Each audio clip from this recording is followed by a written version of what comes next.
আসসালামু আলাইকুম সবাইকে। আমার এই সোনার বাংলার গভর্নমেন্টকে বলি, আমার এই সোনার বাংলার গভর্নমেন্ট মানে বর্তমানে যে গভর্নমেন্ট আছে আর কি। তো আমি বলি না সব সময় যে কখনো বিএনপি রাজনীতি করতে জানে না, ওরা আওয়ামী লীগের কাছ থেকে শিখে। হ্যাঁ, আমার সাথে সবাই অনেকেই একমত হবেন। আর আরেকটা কথা আছে যে বিএনপি পানি খায়, ওই মানে গাধা কিন্তু স্বচ্ছ পানি খাইতে পারে না। গাধা পানিটারে স্বচ্ছ পানিটারে নাড়া দিয়ে ঘোলা করে তারপরে গাধা পানিটা খায়। আমাকে একজন বলছিল এখানে যে গাধা ভাই টেনশন নিয়েন না, গাধা ঘোলা করে পানি খায়। আমার বন্ধুরাও দেখি, তো আমার গুলশানে কিছু ফ্রেন্ড আছে, তো ওদেরও আমি দেখি যে ওই ঘোলা করেই খায়। কারণ কি করবে, ওই ওদের দলই পানি ঘোলা করে খায়। কেন বলতেছি কথাটা আমি একটু বলি, সেটা হচ্ছে যে হবিগঞ্জে আপনার ওদের একটা জুলাই পদযাত্রার কর্মসূচি ছিল মঙ্গলবার দিন। অতর্কিত হামলা করা হয় ওদেরকে। আচ্ছা, পুলিশকে এতটুকু নিরাপত্তা দিতে পারতেছে না ওদেরকে? সারা বাংলাদেশের নিরাপত্তা তো পুলিশ দিতেই পারতেছে না। সারা বাংলাদেশের নিরাপত্তা পুলিশ দিতেই পারতেছে না, ইচ্ছা করে দিচ্ছে না, না স্বরাষ্ট্রমন্ত্রীর নির্দেশের জন্য ওয়েট করতেছে, তারাই জানে। এনিওয়ে, এখন বুধবার দিন তারা পদযাত্রার মানে বিক্ষোভ ডাক দিছিল যে 4:30টায় তারা হবিগঞ্জে গিয়ে একটা মিছিল মিটিং কিছু একটা করবে। কোনো একটা কারণে আমি বুধবার দিন ময়মনসিং যাচ্ছিলাম, হ্যাঁ নিজেই। তো আমি কিছুটা রাস্তায় আন্দাজ করতে পারছিলাম, তারপরে তো পরে নিউজে দেখলাম। এখন যেটা আমার বলার উদ্দেশ্য বা ফোকাস সেটা হচ্ছে যে আপনারা যদি আহ, মানে ব্যারিকেড দিচ্ছেন, পুলিশ ঠেকানোর মানে পদ্ধতিগুলো দেখেন, মানে হাসি পায় আর কি। যে এই জন্যই বললাম যে মানে প্রথম পুলিশ বাধা দিচ্ছে ওদেরকে, হ্যাঁ, রাস্তায় যে হবিগঞ্জ যেতে পারবে না। তারপরে হচ্ছে এটা হচ্ছে বুধবারের দিন, আর মঙ্গলবারে তো তাদেরকে গাড়ি ঘোড়া ভাঙছেই, ভেঙে ভেঙে ভেঙে ভেঙে দিচ্ছে। কারা ভাঙছে? ওই যে আমার সোনার বাংলা, আমার সোনার বাংলা প্রথমেই উল্লেখ করে দিচ্ছি। আচ্ছা, তো পরে আপনার রাস্তার মধ্যে বালুর ট্রাক, ওই যে বলছি শিখছে। হ্যাঁ, রাজনীতি কার কাছ থেকে? আওয়ামী লীগ কাছে শিখছে। আমি এখানে একটা পয়েন্ট উল্লেখ করি যে আপনারা বলতেছেন যে নিরাপত্তা জনিত কারণে আপনার এইভাবে বালুর ট্রাক দিয়ে রাস্তা আটকায় রাখছেন, তাই না? মানে ট্রাক দিয়ে আটকায় রাখছেন, মানে 3 স্তরে আটকাইছেন, পারেন নাই।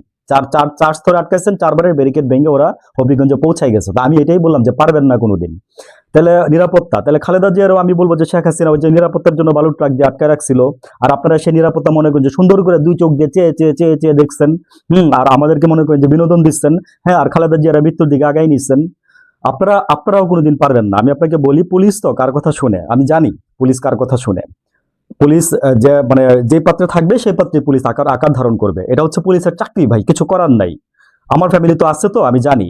এখন ওরা বালুর ট্রাক দিয়ে মানে বালুর ট্রাক মানে ট্রাকের চাকাও পাঞ্চার করে দিচ্ছে যেন ট্রাক সরাইতে না পারে। তারপরে কি করছে? তারপরে যখন সামনে চলে গেছে তখন আপনার যে ট্রাক্টর দিয়ে, বুঝছেন, ট্রাক্টর দিয়ে রাস্তা আটকায় রাখছে। তারা সবকিছু ভেঙে পরে তারা পৌঁছাই গেছে আর কি। ভাইকুম সবাইকে। তো আপনারা যদি এই যে এগুলি করতে থাকেন না, হ্যাঁ, আমার সোনার বাংলা সরকারের বলতেছি, আপনারা যদি এগুলোই করতে থাকেন না, তাহলে আপনারাও বেশি দিন লাস্টিং করতে পারবেন না। আপনারা কখনোই আওয়ামী লীগের চেয়ে ভালো রাজনীতি করেন না। আমি জাস্ট এটা বললাম কথাটা, কারণ আমি আমার 2 মামাকেই দেখছি, আপনারা কখনোই আওয়ামী লীগের চেয়ে ভালো রাজনীতি করেন না। কারণ আমার আমার আমার ঘরে বলে আপনাদের দিয়ে এক্সাম্পল দেওয়ার দরকার নাই। আমার বড় মামার চেয়ে মেজো মামা ভালো রাজনীতি করতে পারে নাই, এবং মেজো মামা যা করছে বড় মামা তা করতে পারে নাই। বুঝছেন? এই এক্সাম্পল এইখানেই আছে। আমি বাস্তব থেকে কথা বলি, তো তাই বাস্তব থেকে উদাহরণটা দিলাম, কেউ অন্য কিছু মনে করবেন না।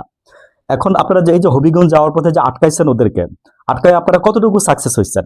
মানে আমি বলবো যে শেম, আপনাদের জন্য লজ্জা। আমি বলবো যে শেম। আপনারা মানে জাস্ট মানে লজ্জা বুঝেন তো? লজ্জা।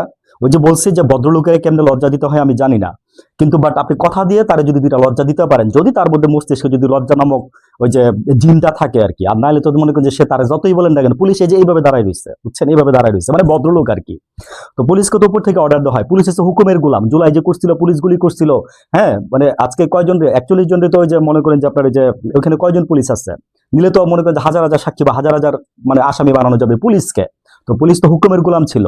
প্রসিকিউটর তো বলছে যে আমরা তো এতজনের তো বানায় আমাদের লাভ নাই, আমরা যে হুকুমদাতা ছিল তারে আমরা শাস্তি দিতেছি, এটাই তো হওয়ার কথা। তাহলে পুলিশ কার হয়ে কাজ করতেছে?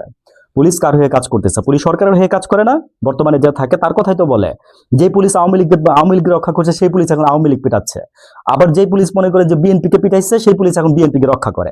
তবে আমি শুনছি যে ওইখানে নাকি হবিগঞ্জে নাকি যে কি জানি দাগ কুড়াল নিয়ে বৈশা রয়েছে। তো ওরা তো বলছে যে ওরা মোকাবেলা করবে, তা আপনারা সাথে যান। সাথে যান, আপনারা গিয়ে মনে করেন যে মোকাবেলায় আপনারা সহযোগিতা করেন। আপনারা ইয়ে করেন, কিন্তু আপনারা বালুটা আপনারা ট্রাক দিয়ে আটকাই রাখবেন, ট্রাক্টর দিয়ে আটকায় রাখবেন, প্রথমে বুঝাইবেন।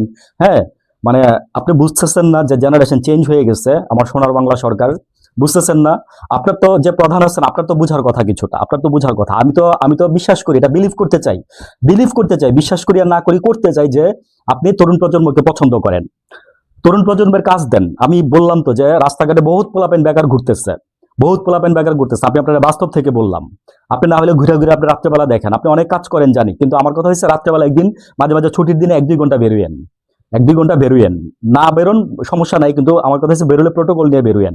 আর প্রোটোকল নিয়ে না বেরোন, এমনি গিয়ে ঘুরে দেখে আসেন যে রাস্তার মধ্যে মানুষ কেমনে ভাত খায় আর হচ্ছে কেমনে থাকে। আর নাহলে আপনার আপনার বিশ্বস্ত সোর্স দিয়ে আপনি মনে করেন যেগুলো নিজে দেখতে না পারলেও মানে চোখ ডাইভার্ট করে দেখে নিয়েন।